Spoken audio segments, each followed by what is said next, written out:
చంద్రబాబు నాయుడు గారి గత సంవత్సర పరిపాలనా కాలంలో రాజకీయ వేధింపులే కాకుండా, కక్షలు కార్పణ్యాలే కాకుండా ఉద్యోగుల మీద కూడా వేధింపుల పర్వం కొనసాగుతూ పోతుండని మనం చూసాం.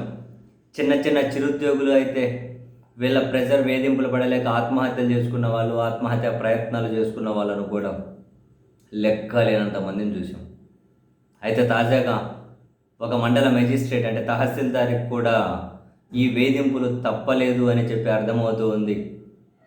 ఒక తహసీల్దార్, ఒక లేడీ తహసీల్దార్ టీడీపీ ఎమ్మెల్యే రాత్రిపూట కాల్స్ చేసి మరీ వేధిస్తున్నారు అని ఏకంగా పోలీసులకు కంప్లైంట్ చేయడం, ఆ కంప్లైంట్ అనేది కూడా నెట్టింట చక్కర్లు కొడుతూ ఉండడం నిజంగానే ఆశ్చర్యం అనిపిస్తుంది.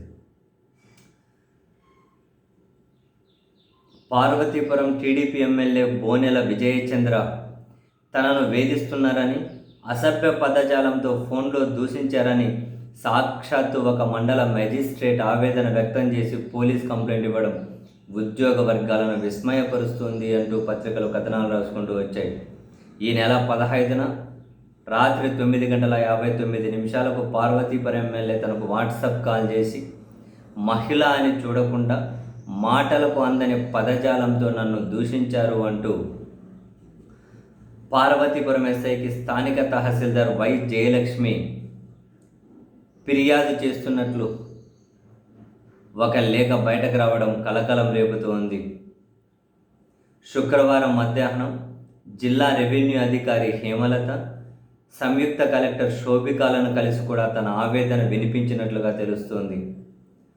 ఆ సమయంలో కలెక్టర్ అందుబాటులో లేకపోవడం, ఆయన దృష్టిలో పెట్టకుండా ఎటువంటి నిర్ణయం తీసుకోకూడదని అధికారులు ఆమెకు నచ్చజెప్పినట్లుగా తెలిసింది.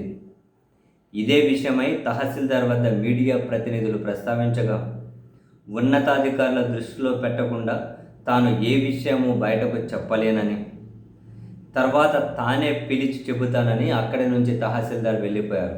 అంటే సంథింగ్ ఫిషనే కదా, ఈ కంప్లైంట్ కూడా నిజమనే కదా, కాకుండా ఆమె ఖండించేది కదా. మరోవైపు విషయం పెద్దది కాకుండా రాజీ ప్రయత్నాలు జరుగుతున్నట్టు తెలుస్తుంది. ఈ రాజీ ఏముంది, బ్రహ్మాండం జరుగుతుంది.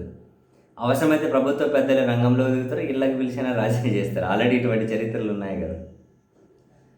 అయితే ఈ విషయంపై ఎమ్మెల్యే వర్షన్ ఏంటి అంటే,